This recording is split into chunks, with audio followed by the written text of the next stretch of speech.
Hello everyone, welcome to the Cinema Analysis channel. I am Juzo. This channel will explore the hidden truths of films that are not usually revealed. Today I would like to talk about Elmer Gantry.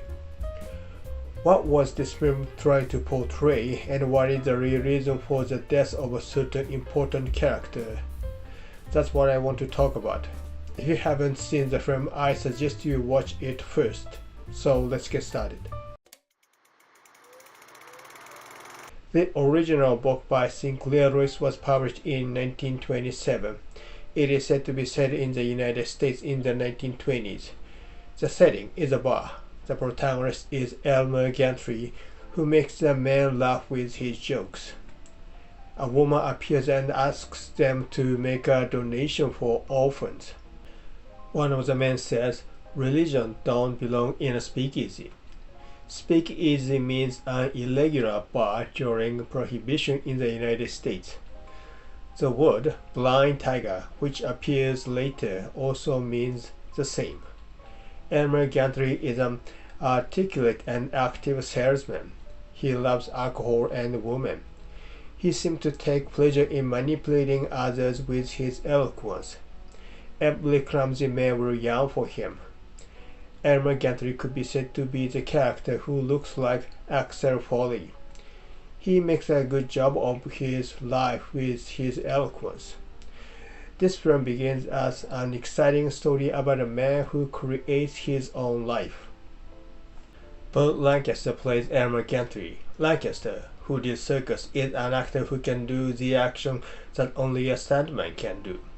He is the big star who made his presence known in some Western films like Gunfight at the OK Corral or Veracruz, and showed an excellent acrobatic action in the later film The Train. He plays the eloquent character. The character who is a mixture of Stallone or Schwarzenegger and Eddie Murphy in the 80s is Burt Lancaster in the film Elmer Gantry. Elmer Gantry touches the hearts of the bar patrons with his speech and manages to get them to donate. His act comes from his goodwill, but it seems to be an expression of his desire to use his power to move other people's minds. It is a tremendous ability to move other people's minds through eloquence alone, the ability that everyone craves. It can be said that it is the ability equal to that of God. And Elmer Gantry takes the path of religion. The clue is that he falls in love at first sight with Sharon Falconer, the evangelist played by Gene Simmons. Gantry's actions at the time were remarkable. He found a reporter on the train and used him to get rid of her manager. Then he used Sharon's information, which he had got from someone else, and pretended to be at the same place as Sharon. That's how he attracted Sharon's heart. Elmer Gantry's goal is to get Sharon. The most important thing for Sharon is evangelism. To make Sharon's evangelism a success, Elmer used his technique to the full. The eloquence of his speech greatly increased the number of believers. What Elmer is actually doing is good cop or bad cop. As the bad cop threats the suspect and later the good cop treats him tenderly, the suspect pleads guilty. The method of manipulating others has been used since ancient time. It does not necessarily require two people. There's a way one person threatens and then acts tenderly. Your boss or comrade may have done this to you. You'll go to hell if you don't change your attitude. They threaten you like that and they preach to you like this. Believe in God and you'll be saved. The documentary Jesus Camp reveals that it is done to kids. At the beginning of Jesus Camp, the female evangelist says as follows: "We got too many Christian grandmas that are fat and lazy. They don't want to give up their evening meal. They don't want to fast for 3 days. The woman who said so is the fattest in the hall. I doubted my ears.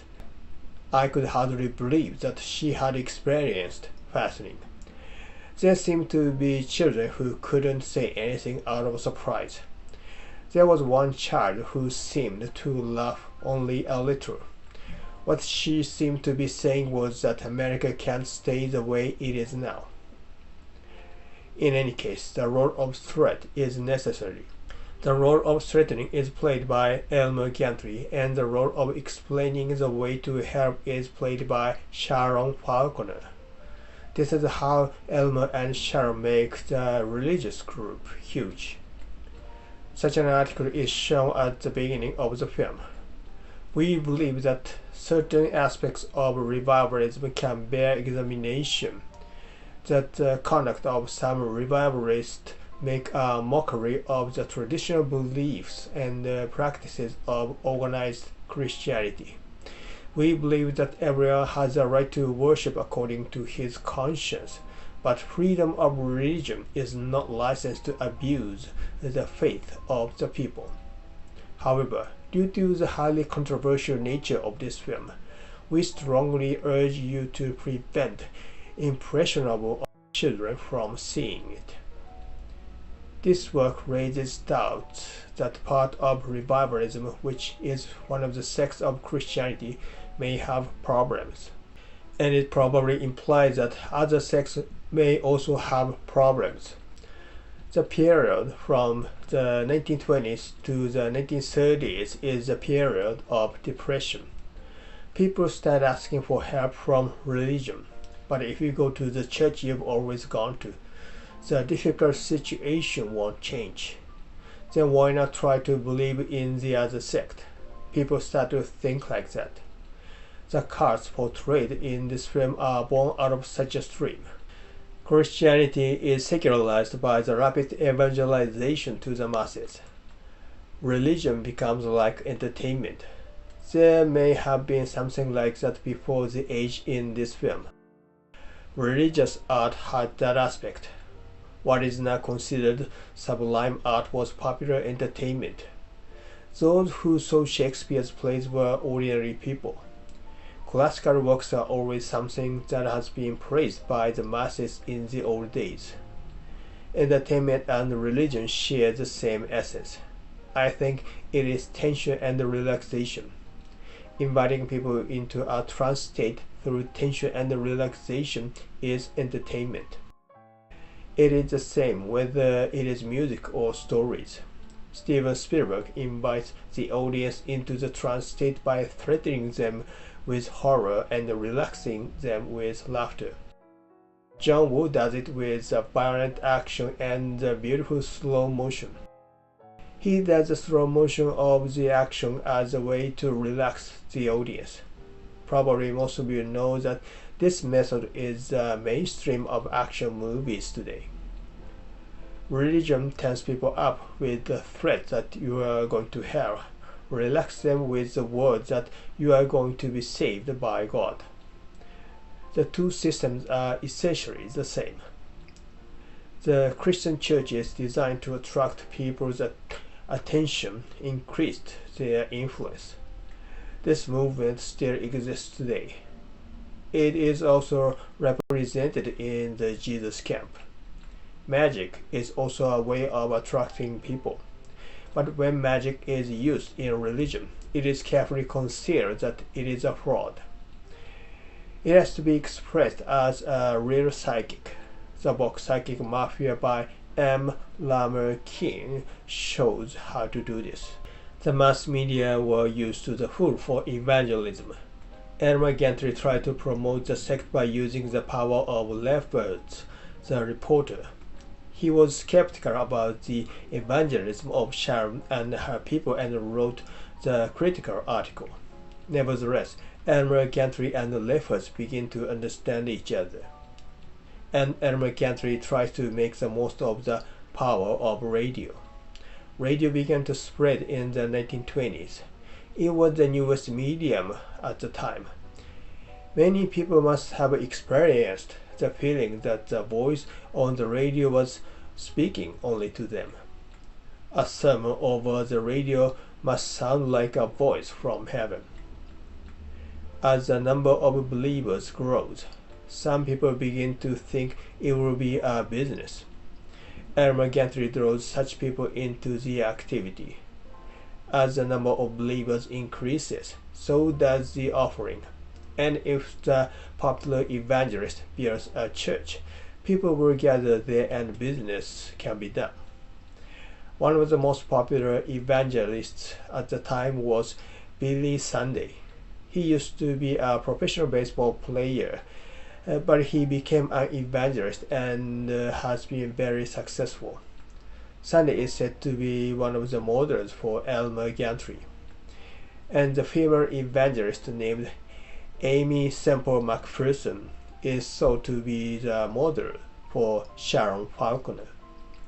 This McPherson made the most of the mass media and preached. Elmer Gantry makes the sect huge, using all the methods. Passionate speeches that arouse the hearts of the people, evangelism that uses entertainment, active use of the mass media, etc. The book Psychic Mafia describes various methods of fraud. If a reverend knows something that is impossible for him to know, the follower becomes convinced that it is the power of God. One of the methods is to make the sect huge. Many branches are established in many areas. Then occasionally they let their followers visit the distant church, suggesting that they attend the camp. And the priest whom the follower meets for the first time guesses his secret. Believing he has seen the power of the Holy Ghost, the follower donates a lot of money to the sect. The trick is very simple. The reverend of the local church gives the reverend of the place where the camp is held the followers special details in advance. This alone is enough to make the follower believe in the miracle. They want to believe that they have seen a miracle. The sect of Sharon Falconer and Elmer Gantry has grown in numbers, and their new tabernacle is to be built. Elmer Gantry's purpose is to get Sharon. Sharon's purpose is to give herself to God. Sharon was attracted to Gantry, a man of action, and accepted him.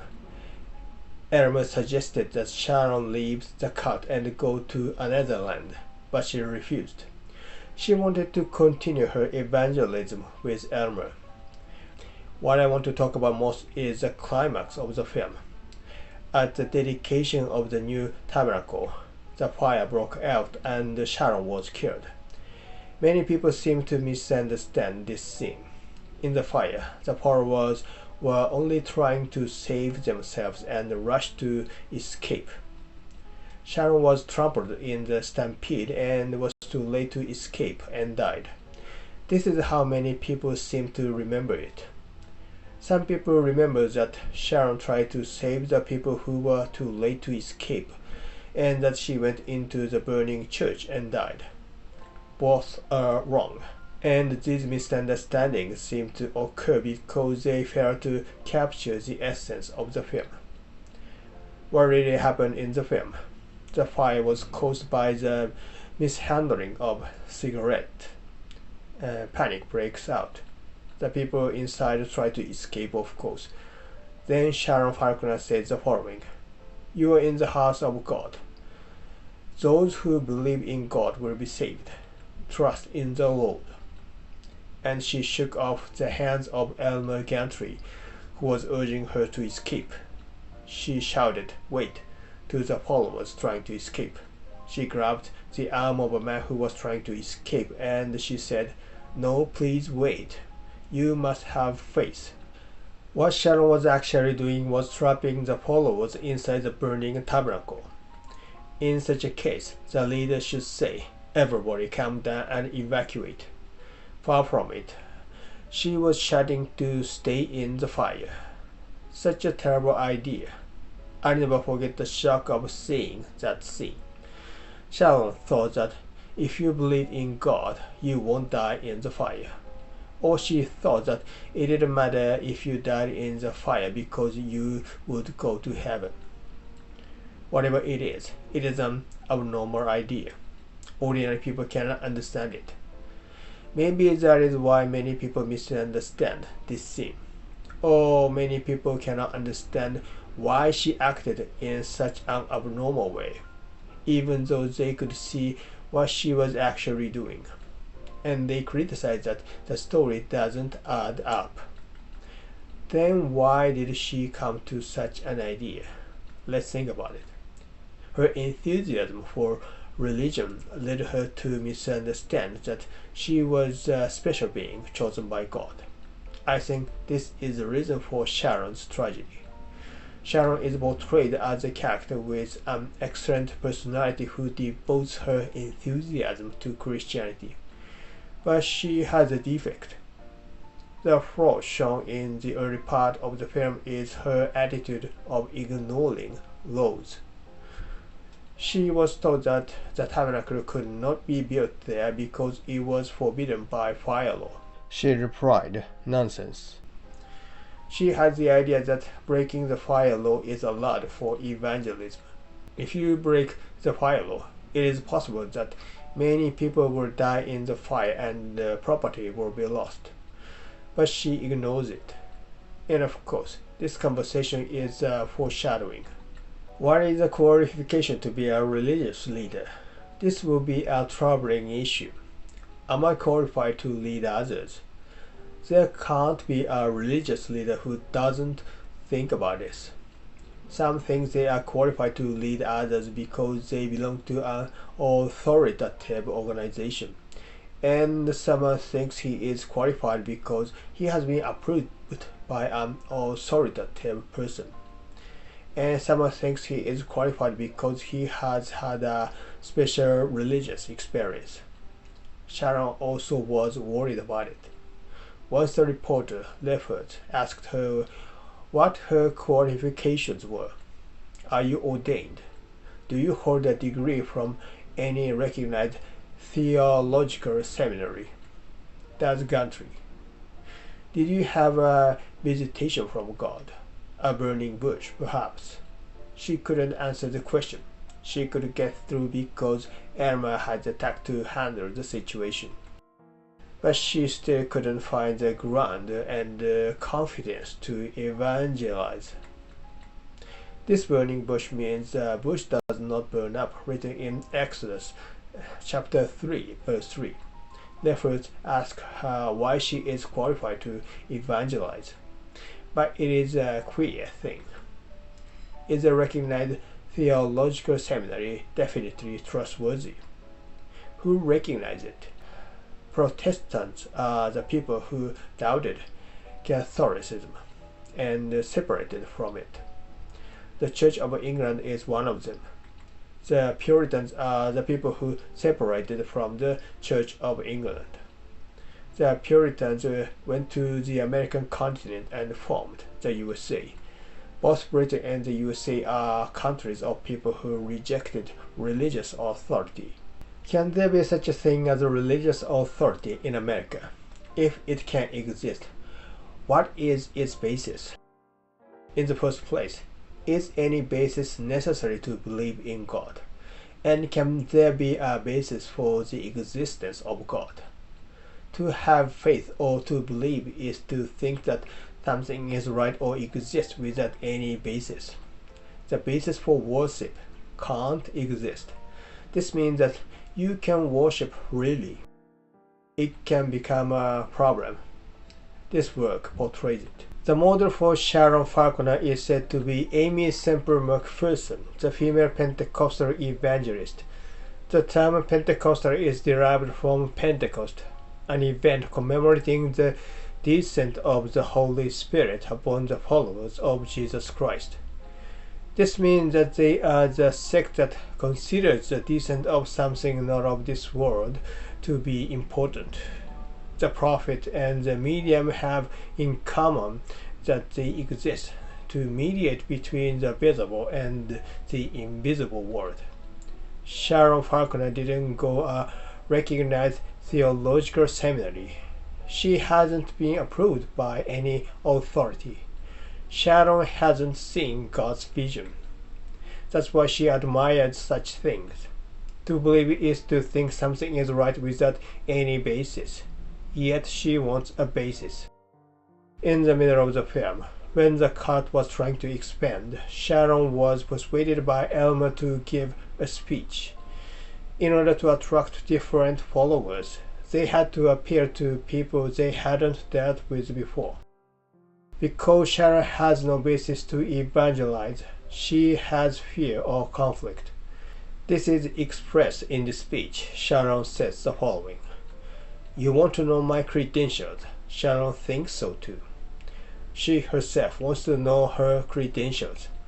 And Sharon also says, "The Lord has said, he that believes on me believes not on me, but on him that sent me." How do people interpret this phrase when they hear it for the first time? The Lord will be interpreted as God or Jesus Christ. It is not a misunderstanding to see it as God.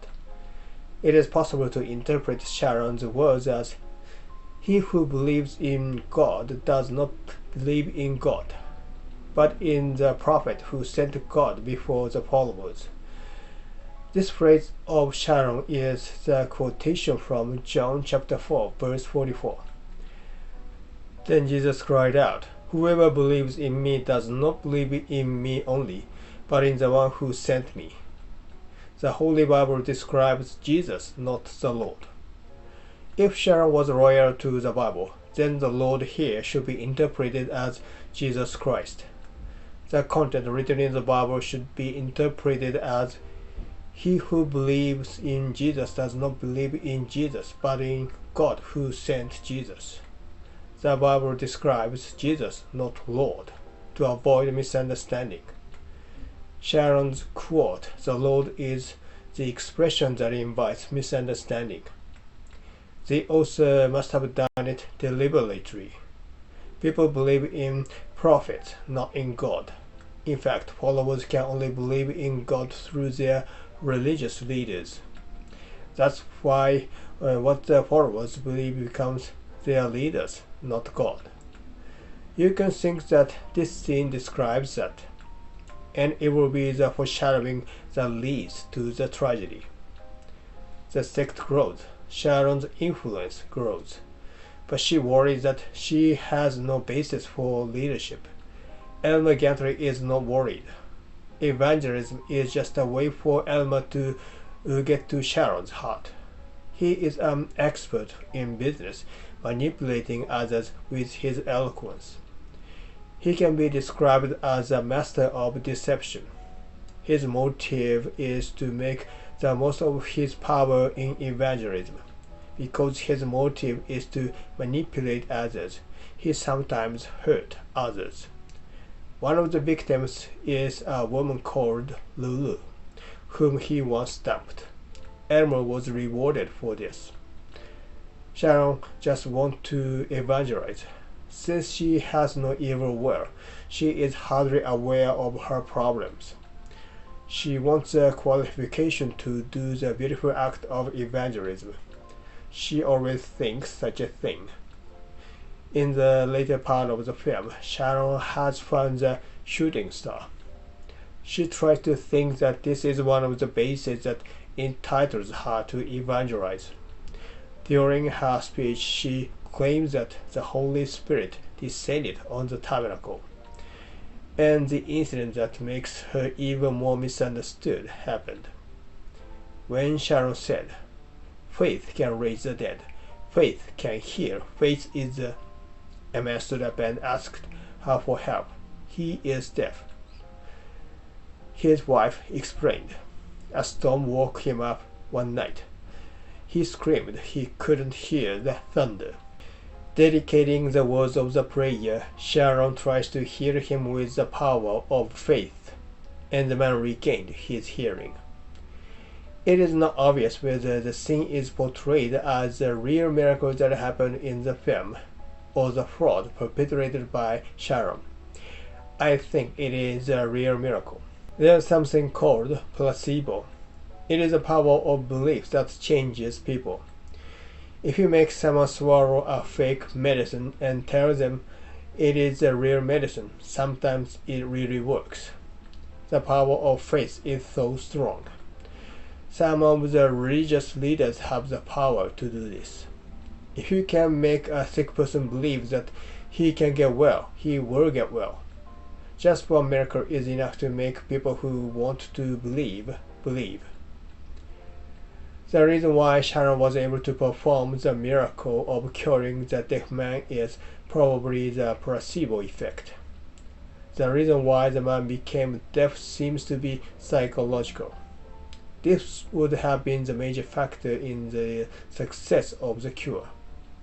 Coincidentally, Sharon achieved the miracle through placebo. It made her think that she was a special being chosen by God. Anyone who doesn't believe they have special powers given to them by God will try to escape the fire. But Sharon didn't try to escape. The reason would have been that she believed herself to be the special being to be saved by God, because she had succeeded in performing a miracle. If this miracle was a trick, she would never have tried to stay in the fire. During Sharon's miracle or coincidence, the faces of Elmer Gantry and Lefferts were shown alternately. Both are perplexed. Elmer Gantry, the expert manipulator, doesn't believe that she could perform a real miracle. Lefferts, being a logical and rational man, doesn't believe in anything that isn't scientific. But probably by chance the miracle happened. Then the fire broke out. She didn't announce an evacuation. On the contrary, she took the risk of letting her followers die. It is a madness that comes from believing that she is close to God. It will be the most terrible part of religion. The aforementioned Billy Sunday was revered as a saint by his followers, but due to the problematic behavior and misfortunes of his children, he was seen as an outcast by God, and his followers abandoned him. Amy Semper McPherson lost much of her support because of her inexplicable disappearance and doubts about her immorality. It doesn't seem easy to continue being a charismatic figure. At the end, one of his comrades asked him to inherit Sharon's will, but he refused, saying, "When I was a child, I spake as a child. I understood as a child. When I became a man, I put away childish things." This phrase is taken from 1 Corinthians. For Elmer Gantry, it probably means that believing in religion is what a child does. Alternatively, it could mean that even if you believe in religion, leaving the interpretation to others and not thinking for yourself is what a child does. Thank you for watching this video. If you liked this video, please subscribe and give me thumbs up.